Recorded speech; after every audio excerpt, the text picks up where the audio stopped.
صراحة ردة فعل مجنونة جدا وغير متوقعة من الإعلام الجزائري بعد فوز المغرب بشرف تنظيم هذه التظاهرة العالمية كأس إفريقيا 2025.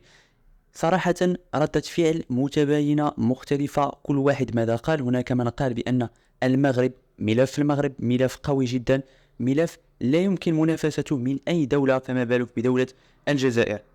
وهناك من تكلم بالعاطفة وقال بأن المغرب ليس لديه ملاعب، كما قال هذا المحلل الرياضي الذي قال بأن ملاعب المغرب تصلح لرعي الأبقار فقط.